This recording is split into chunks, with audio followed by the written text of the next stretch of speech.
Hello, welcome back to my channel and welcome if you're new. My name's Melina and today I want to talk a little bit about book slumps. So since I've started Bookstagram, it's about to be 3 years, I don't think I've ever hit a real book slump. I used to get into book slumps all the time, like for a month-long stint, like I would read maybe one book, maybe nothing at all. And of course there's times throughout the year where you're really busy socially, or there's something going on with school or work or friends, significant others, or sometimes you have other hobbies that you want to focus on. Like right now I'm currently playing a lot of Final Fantasy 14 online, and so of course that's taking out of my reading time. So even though I read a lot, I'm reading at a much slower pace than I normally would, and that's why. But even then, I don't consider myself to be in a true book slump where I just don't feel like reading. And there's a few tips, tricks, and things that I've done, I think, to avoid those things. So I just want to talk about that a little bit. So the first major thing that I do, and again, if I look down, as always, they're remarkable. The first thing I always do,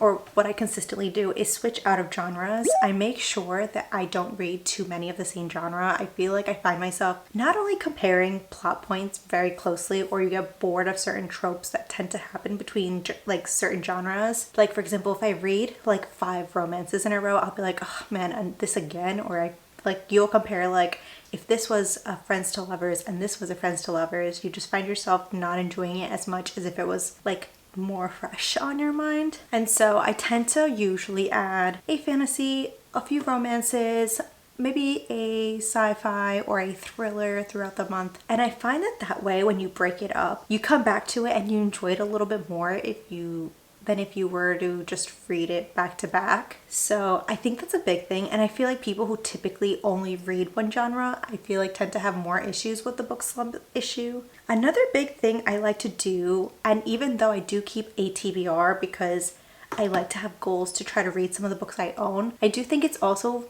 really important to just mood read, like read what you're craving to read what you want to read. Like if I have a TBR and it has a whole bunch of stuff, and in the end of the day I look at that and I'm like, you know what I really want to read? I want to read something completely left field of that, or something I didn't even think about wanting to read until that moment. I would say go with your gut, because if you force yourself to read something you really are not in the mood to, not only will you not enjoy it, it might put you in a book slump, but not only that, you might not rate it as highly as if you were to read it when you're actually in the mood for that book specifically, or that genre specifically.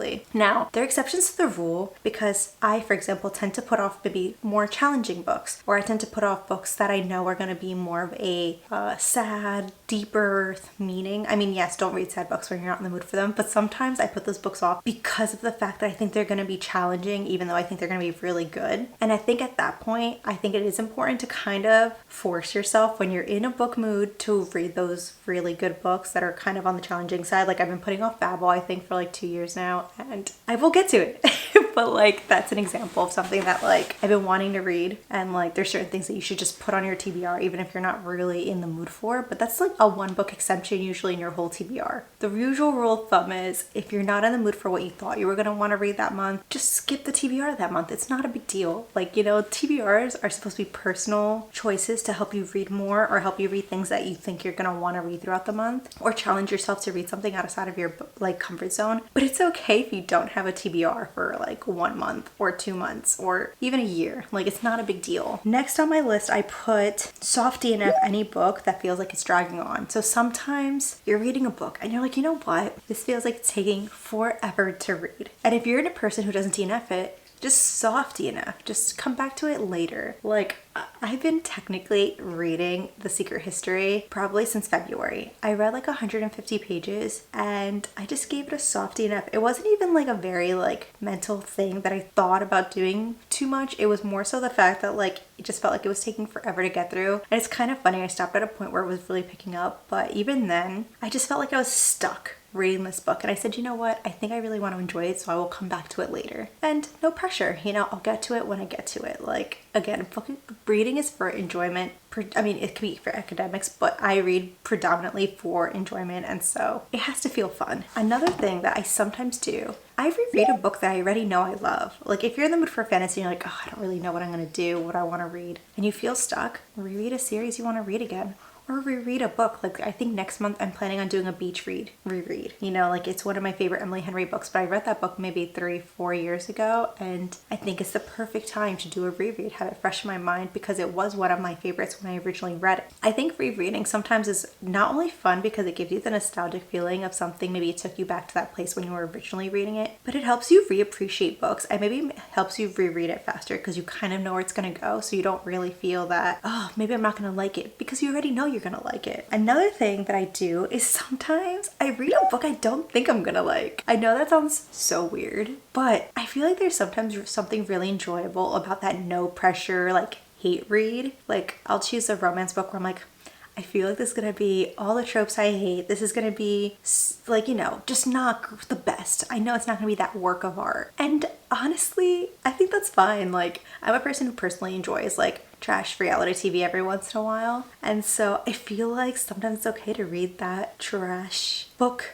I mean, it's not really trash. I mean, all books hold value, but you get what I mean. Like, it's a book that you know it's not a 5-star read. You're not reading it for it to be a 5-star read. I read, what was it? I think it was called Hooked by Emily McGuire. I don't remember her last name. And she does like those like Never After series where they're like dark romance fantasies, kind of sort of, or dark romance, I think. Spin-offs of like villains, like Disney villains usually. I knew I was not going to rate that 5 stars. I know I wasn't going to rate it 4 stars, but I actually enjoyed it more than I thought I would. And I think because I had such low expectations, it made it better. I think if I had expectations, I wouldn't have liked it. But I didn't read it for the sake of it being the best book or my favorite book of 2025. I read it because I wanted something that was just like not a hate read, but like a fast read that really didn't have anything but the fluffy substance of it. And I think sometimes that is the purpose of those books, you know, to help you along for your next really great read. Now, another thing that I do, so I personally like to read a few books at a time. Like I'll read something on my Kindle, I'll have an audiobook, I'll have a physical book. Currently I haven't been doing that so much, but sometimes I do. And when you're not in the mood to read any of those things, or you feel like none of these books are just it, drop them. Just drop them all and start fresh. Again, it's going back to that soft DNF, like the idea of starting something else. Sometimes it clicks. Maybe it's just those particular books that you're reading, or sometimes you're in a book slump because of something that you read that was so amazing, nothing compares to that. You gotta look for something new. Maybe do research, ask a friend for a recommendation, or go online. There's always a good influencer that like you have trust in, and you could trust their reviews to like relate to what you like typically. Another thing that I do is to change where I read. So I read in the car, I read in this space, I read in my boyfriend's fun space, I read in the bedroom, I'll read in the living room, I'll read outside. And I think that also freshens things up. If you read things sometimes in the same place, I feel like it puts you back into that mindset of whatever that mindset is. And changing your space, I think, freshens up that mindset, and it feels fresh and fun and new. Go somewhere new. Go to a coffee shop. Go to a park. Change it up in the house wherever you're staying. Like, just change up where you decide to read. Read on the floor. I'm someone who I don't really like to it's not that I don't like to sit and read for a long time. That's not true. I switch positions a lot. I am a very fidgeter, and so if you see me on the couch, I'll start on one angle, then go on the other angle, go on the other angle. I'll go on my stomach.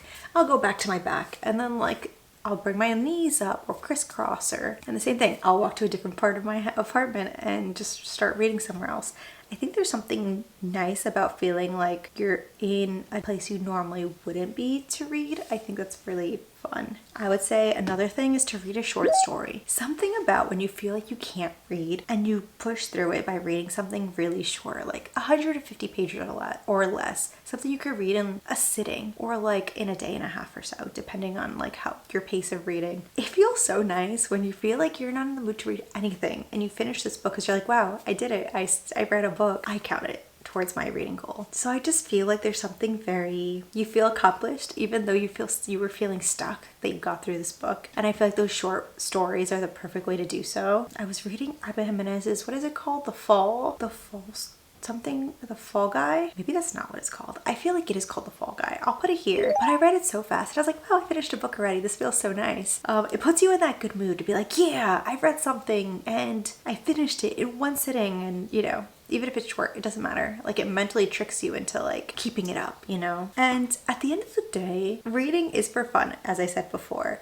Don't put so much pressure on yourself. Sometimes it's okay to accept that at this moment in time, you're not in the mood to read. Or it's, you know, everyone goes through like seasons of reading a lot and moments of reading a little bit. I feel like currently I am flip-flopping. Like the summer is the time when I read the most, but at the same time, I'm enjoying the season where I'm hanging out outside, going out with friends. It's time to go out for drinks and dinner. And like I said, I'm playing a lot of Final Fantasy recently, which is a new thing that I've been loving. And so it's okay. I mean, in the back of my mind, I'm like, oh man, like I can't believe I still haven't finished this. It's really good. I'm reading Great Big Beautiful Life by Emily Henry, and personally I've been really enjoying it, but I'm only like 50% of the way through, so don't quote me on that. But it's a good book, and it's okay that I am not reading it at the same pace that I normally am, or you know, I'm just craving to do other things. You know, it's a hobby.